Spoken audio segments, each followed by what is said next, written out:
President of the Republic of Kenya and Commander-in-Chief of the Kenya Defence Forces, Honorable Dr. William Ruto, the Attorney General, Honorable Dorcas Odwor, the Honorable Cabinet Secretary present, the Head of Public Service, Mr. Felix Koskei, Honorable Governor of Nakuru, Susan Kihika, Honorable County Governor of Uasin Gishu, Honorable Jonathan B., the EACC Chair, Chief Registrar of the Judiciary, invited guests, colleagues from the EACC, and other distinguished guests, good afternoon. Your Excellency, the Chair has thanked you, but I think as a CEO I also have to thank you again, because by accepting to host us here, there are three things that comes out of you. One, it shows you openly that you are the patron in the fight against corruption. Second, you believe in the institution of the EACC. And third, you believe in the capacity and ability of the EACC staff. The EACC is currently implementing its strategic plan for 2023-2025, focusing on asset tracing as a main pillar of deterrence against corruption. Asset tracing and recovery of corruptly acquired assets, Your Excellency, and unexplained wealth extinguishes directly the benefit obtained through corrupt activities. This strategy helps to create necessary deterrence as envisioned in the United Nations Convention Against Corruption, which Kenya is the first country to have signed that convention almost 20 years ago. Your Excellency, today we are here, we are gathered to witness the handing over of about 35 titles, measuring approximately 18.71 acres with a total value of about 5 billion shillings.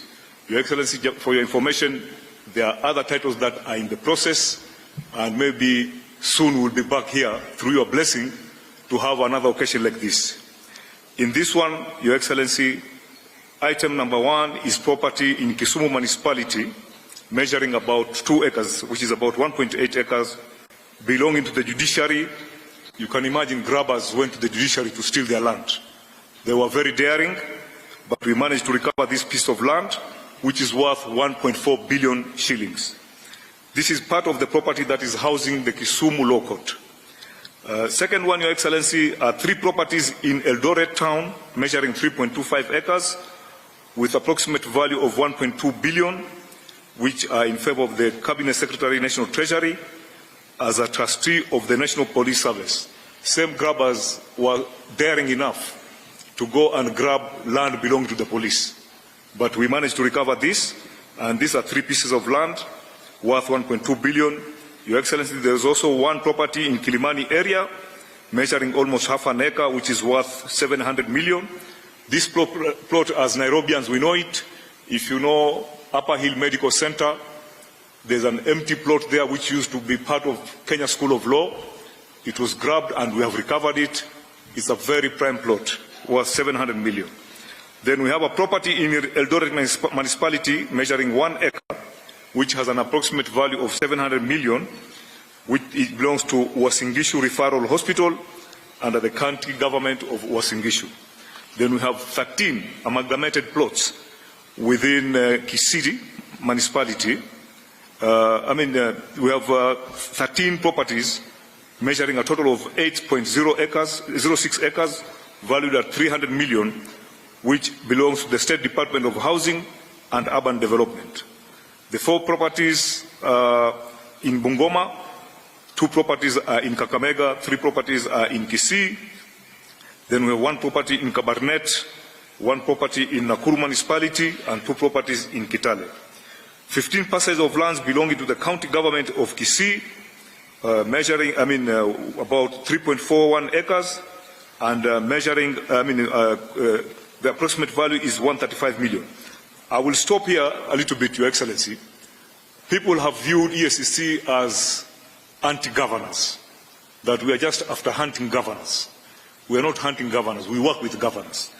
This recovery was done because the governor then of Kisii walked into our office and officially complained that some pieces of land have been grabbed, and we assisted. So we are telling governors to go and tell your colleagues, if you have land that you think has been grabbed and you want to come to EACC, we'll make sure there's no media coverage, because the media sometimes when they see a governor at EACC, they conclude there's something bad.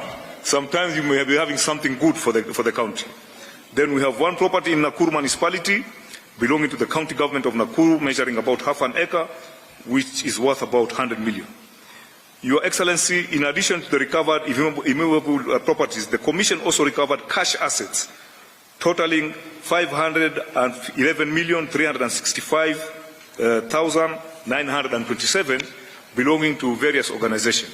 EACC recovered 361,395,356 and remitted to the National Treasury Consolidated Account Fund. The money was recovered from individuals who had irregularly acquired public properties. And the second one is that 79,292 shillings for the Kenya Ports Authority Retirement Benefits Scheme. The money was recovered from a law firm. We didn't want to mention the law firm because we know legal fraternity sometimes can be very sensitive. We don't want to damage somebody's image or whatever. Then we have recovered 70,677,700 shillings for Kenya Medical Research Institute, that is KEMRI Retirement Benefit Scheme. This money was recovered from an individual after a civil process. Your Excellency, as we conclude, I wish to humbly mention to the Commission that the Commission has put in place effective measures for prudent utilization of resources allocated to its operation. However, more can be done. The Commission is faced with quite a number of challenges, among them inadequate resources, and the Chairman has talked about it. Your Excellency, we have an established, approved workforce of 1,508 staff. In the last 6 years, we have just been staggering at half of that level. We have 780 staff, and we believe that the CS Treasury is here. We know the country is facing a lot of financial challenges, but at least give us a little bit like medicine each financial year, so that at least we recruit 50, 100 people, 50, 100, and then we'll be able to meet our target. On top of that, we also have a challenge that this Commission loses very good staff. Very good staff. They leave the Commission because since 2004, Your Excellency, it may not be the right thing to talk about. I know we are having a lot of financial problems, but the Commission since 2004, the SRC has refused to review the salary of the EACC because they say already compared to the public service, the EACC, we are overpaid. But it is having a very negative effect. As I'm talking to you, as I'm here representing, last week, a very good investigator was poached by the central bank. So this is what is happening, and I think SRC needs to be told that they should be a little bit lenient to EACC.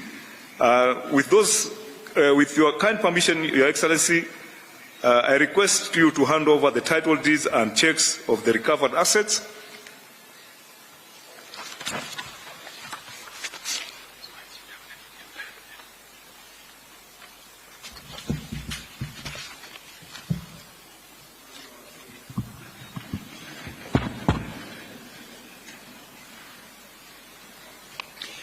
Your Excellency, sir, with your kind indulgence and gracious permission, permit me now to invite the Chief Executive Officer of the EACC, accompanied by the Chair, to facilitate the handover.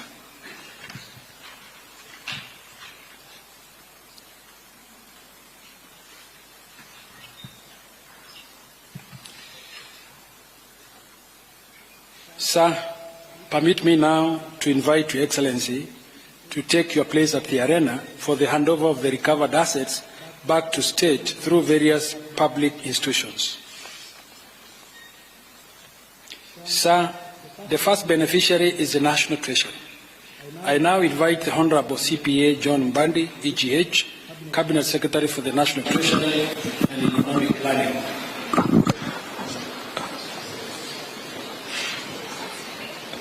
Your Excellency,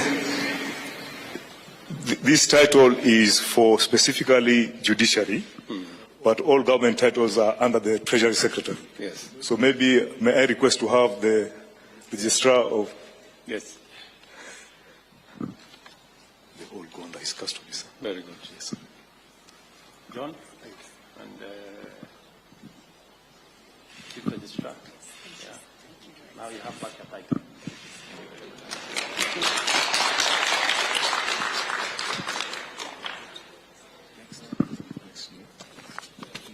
Yeah, you may kindly take your seats, but I'll ask the Chief to remain standing. Your Excellency, Your Excellency, sir, the next beneficiary is the State Law Office. Permit me now, sir, to invite Dorcas Ogor, EBS. Your Excellency, this is the plot at Kilimani, next to Upper Hill Medical Center. AG. You have some land there now. Thank you very much.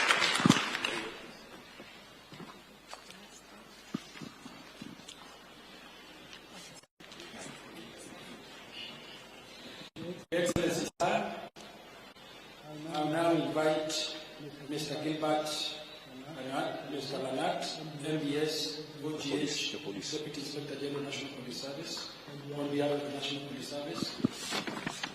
I also invite Honorable Dr. Jonathan B., EGH, Governor of Salisbury County.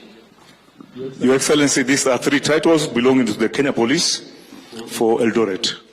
Okay. Very good.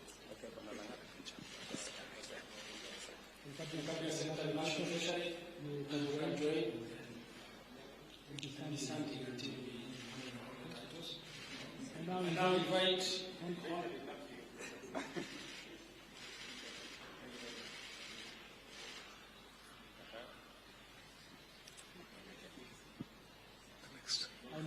invite Honorable Susan Kehika, EGH, Governor of Nakuru County.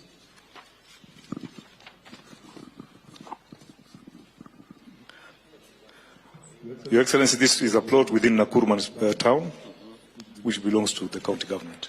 Oh, the county government. Yes. You have some land for the county.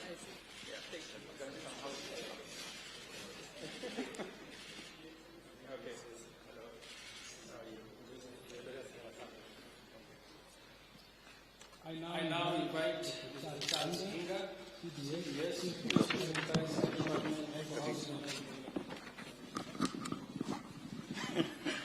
Your Excellency, these are 13 titles for different places within the country that belongs to the national housing. Very good.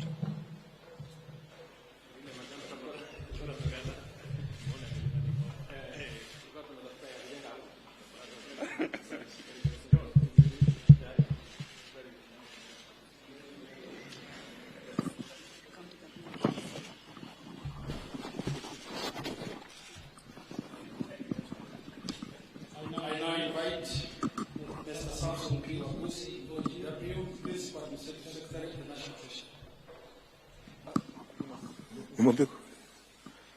Easy. I can see.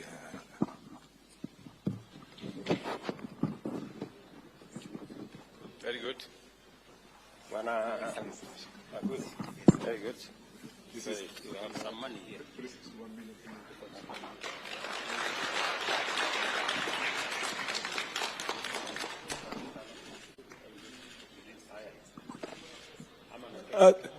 Just a minute. The said amount, Your Excellency, is 361,395,356.55 cents. Thank you, sir. I now invite Mr. Geoffrey Kabate, Chairman, Board of Trustees, Kenya Ports Authority Retirement Benefit Scheme.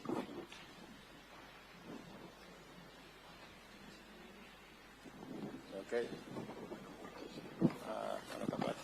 Your Excellency, this is 79,292,871.25 cents.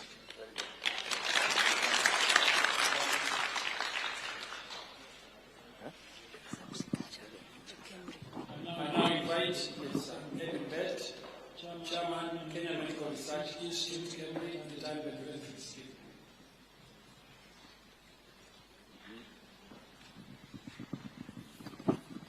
Your Excellency, this one is 70,677,700 shillings.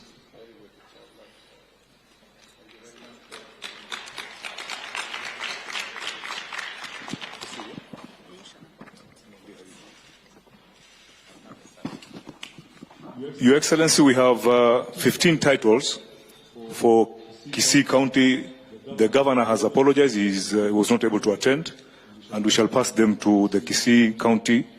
These are 15 parcels of land.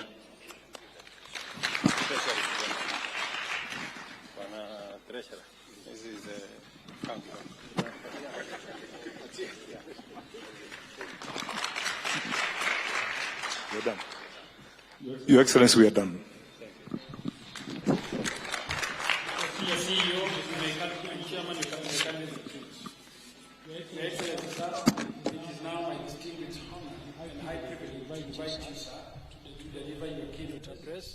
As we mark this monumental milestone in the war against corruption. I thank you, Your Excellency.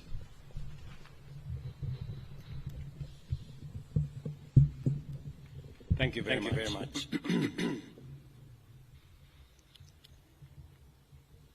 Ladies and gentlemen, welcome to you all as we witness the handover of assets that were corruptly acquired, now being returned to public entities and county governments.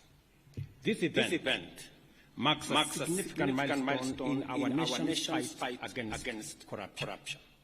The efforts made and the progress achieved in promoting good governance are undeniable and highly commendable. The government remains resolute in eliminating opportunities for corruption and abuse of office, and in ensuring that the corrupt do not enjoy the proceeds of their illicit actions. I recognize that good governance is a key factor in the success of the bottom-up economic transformation agenda. Governance is crucial for fostering an environment conducive to socio-economic transformation. To realize our aspirations, we must all strengthen our commitment to the rule of law, enhance access to justice, promote national values and principles of governance, and protect fundamental rights and freedoms. Enforcing zero tolerance to corruption is essential for the attainment of all these goals. To achieve this, the government is committed to further strengthen our anti-corruption institutional framework. In this regard, the enhanced implementation of the National Ethics and Anti-Corruption Policy, Sessional Paper Number 2 of 2018, is critical.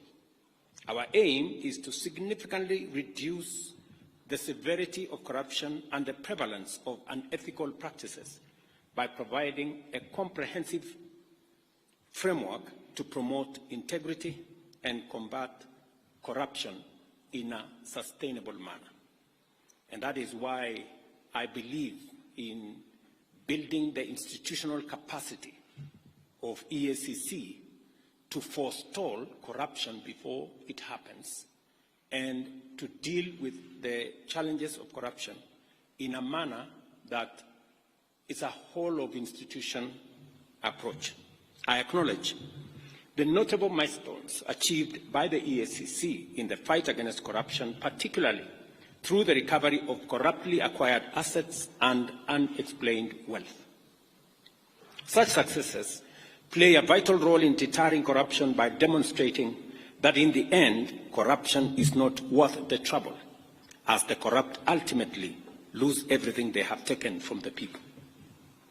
I therefore commend the EACC for recovering assets valued at approximately 28 billion over the last 5 years, including both cash, movable and immovable assets. The EACC has also effectively intervened to prevent the loss of public funds amounting to an estimated 41 billion by deploying various strategies to disrupt corrupt networks.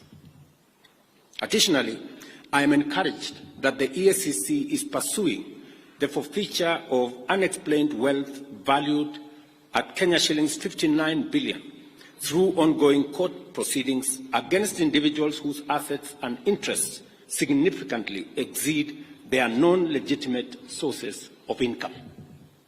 And I want to encourage EACC to expedite and also ask the judiciary to expedite these processes so that public resources and public assets can be recovered. As we witness the handover of public assets recovered by the EACC on behalf of various public institutions, I urge the beneficiaries to establish robust mechanisms to protect these assets and prevent further illegal acquisition. The recovered land is located in various parts of the country, including Nairobi, Kisii, Nakuru, Bungoma, Kakamega, Uasin Gishu, and Kisii counties.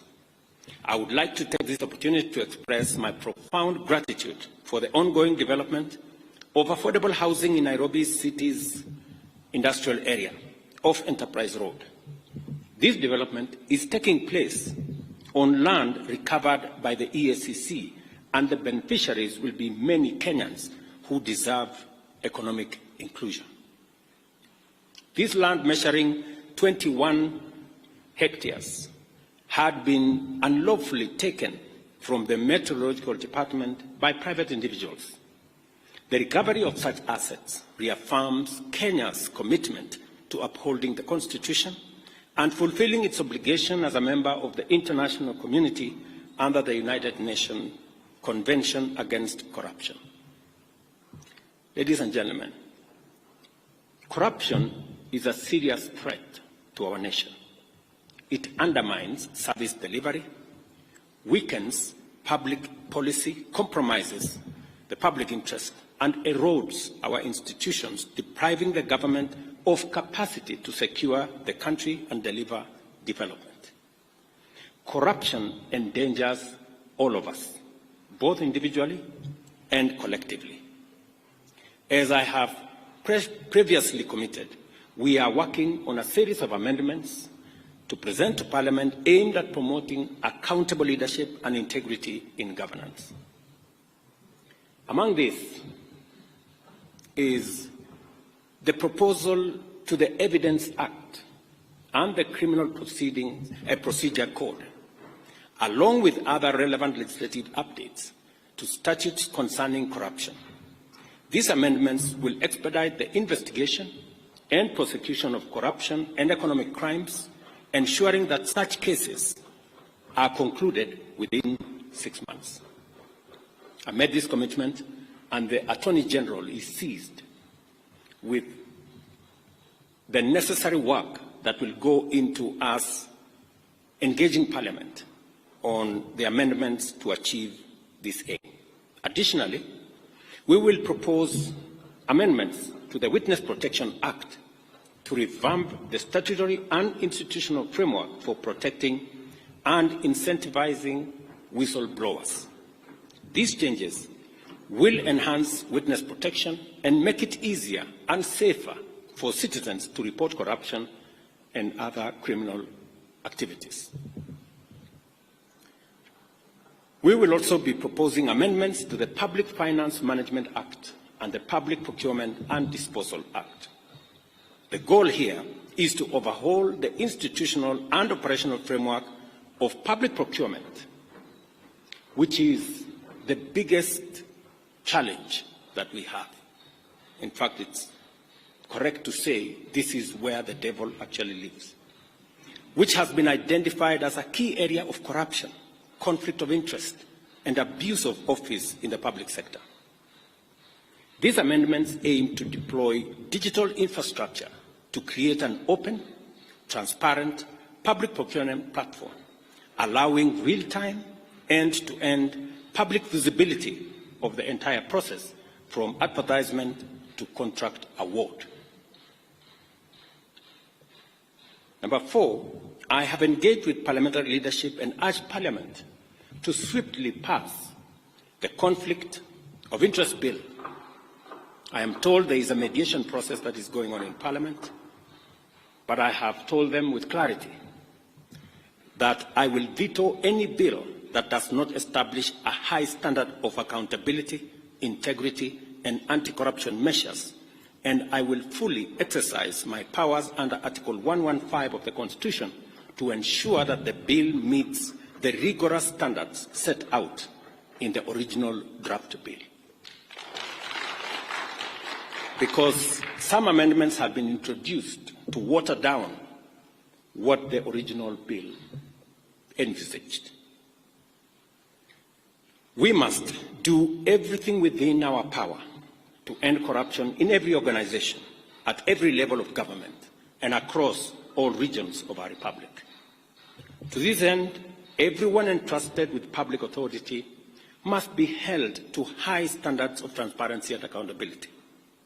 Parliament and all stakeholders must work together to strengthen the anti-corruption legal framework, ensuring the swift resolution of corruption cases. We must also foster partnership to raise public awareness of Chapter 6 of the Constitution, integrate anti-corruption education into school curriculum, and support grassroots organizations and citizen action groups in promoting good governance at every level.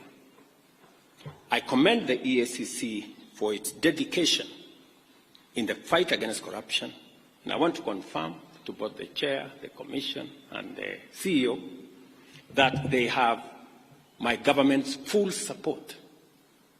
And we commend you for what you have achieved. We know there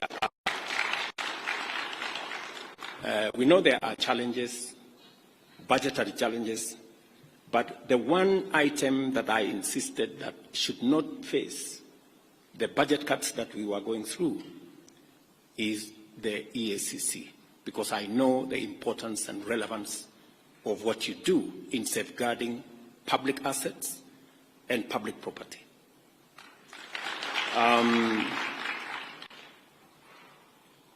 On a positive side, the officers that move from EACC to join other government agencies is actually a testimony that you have some of the best, and that is why others come for them.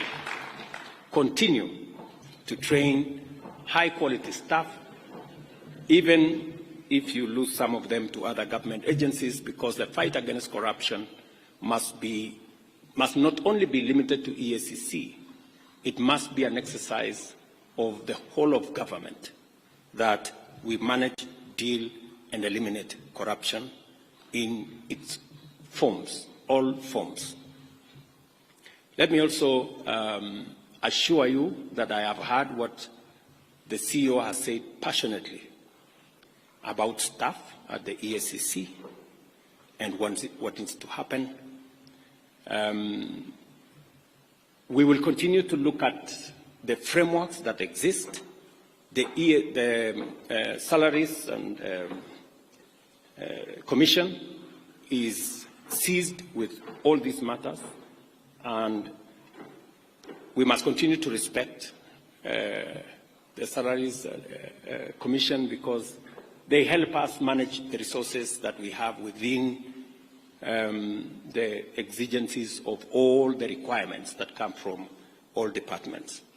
But taking into account what the CEO has said and what EACC is doing in protecting public property, I think it is an engagement worth having with the Salaries Commission. So we will look at the opportunities available, and as we turn around our economy, and I'm very happy with the progress that we have made, we should be able to make additional resources available for EACC to continue the good job that they are doing. I also want to state categorically that the other measures that we have proposed from the Evidence Act to Witness Protection Act to Public Procurement Act, these are time-bound, and I want to ask the Office of the Attorney General to expedite these pieces of legislation so that we can strengthen our legal framework in the fight against corruption and protect public property. I am a great believer in building these institutions and allowing the institutions to execute their mandate. The chairman here will tell you, who was my pastor before he retired, that I have never called him to tell him anything about what he is supposed to do with the corrupt, because I am a great believer that institutions should deal with their issues and manage the mandate that they have and deal with any matter, anybody, every person in the manner in which the law provides. Because at the bottom of the line is that we are a country of the rule of law. And each and every one of us must subject themselves to the rule of law. Otherwise, if we have different rules for different people, we will end up with the animal farm. And I don't think that is where we want to take our country. And so my ask also of our judiciary is to expedite the corruption cases, and indeed every other matter in court, in a manner that gives the country the opportunity to move forward, to make decisions, to recover what we can recover, and to allow the country to move forward. I know indicated to me the budgetary challenges that they have, and I think it's the case with all our other institutions. And it is a bigger statement as to what we need to do as Kenyans on how to make sure that we use the resources we have in a very prudent manner, and we also find ways and means of ensuring that we have sufficient resources and we account for them. Whatever taxes Kenyans pay, we must account for them so that we can have the opportunity to grow the pie for us to be able to meet all the expenses and all the budgetary allocations that are being requested of us from different institutions. I also wish to say that we should have a whole-of-government approach when we are discussing resources. And we must all be alive to the fact that resources are raised. And so we must all contribute to making sure that we have the requisite resources to be able to meet all the needs and the requirements of all the institutions that support our governance structure and provide the resources for the development of our country. I am very confident that working together between the judiciary, the legislature, and the executive, as we have undertaken, we should be able to move the country pretty fast into the next level. So again, I commend EACC, and I want to assure them that we will continue to undertake necessary reforms to strengthen oversight institutions and improve service delivery to all the people of Kenya. And I'm asking all arms of government to work together in concert to make sure that we not only raise the resources that are necessary for us to run the affairs of our nation, but resources raised must also be protected by all of us, making sure that we account for every tax that is paid for by the people of Kenya, and those who corruptly acquire them are made to pay, and assets and properties and resources recovered in the manner in which EACC have done. So thank you very much. My very best wishes. And again, to EACC, congratulations.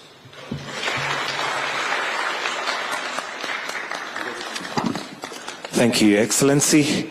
There is a handover of a plaque, and at this point I'll invite the CEO and the Chair to hand over the plaque to His Excellency the President. As mentioned by the CEO, as the patron and a champion in fighting corruption, it is a plaque that is indicative of the support you have given as the President of this great nation. Wonderful. May we take our seats, please? Let's kindly take our seats. Your Excellency, with your permission, would like to seek your indulgence for 2 photo opportunities so that we may immortalize this function. And I'll kindly request that the Chair and the CEO please join His Excellency for this photo. And I'll also invite the Commission to come and join in the first photo. The Commission, kindly. Or the Commissioners.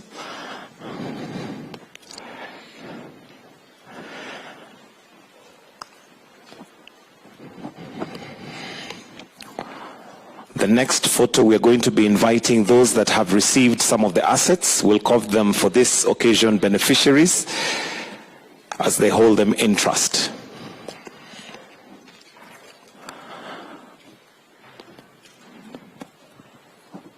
May I now invite, while you still remain there, may I invite all those who've received some of the assets, all those who've received assets, kindly, if you may now join His Excellency.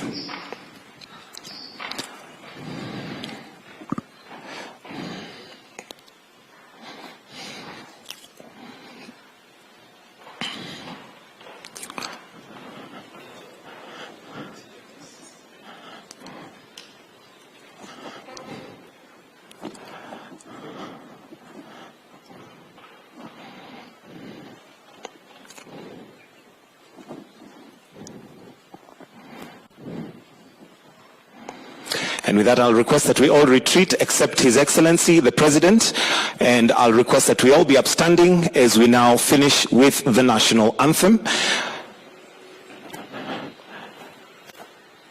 The national anthem.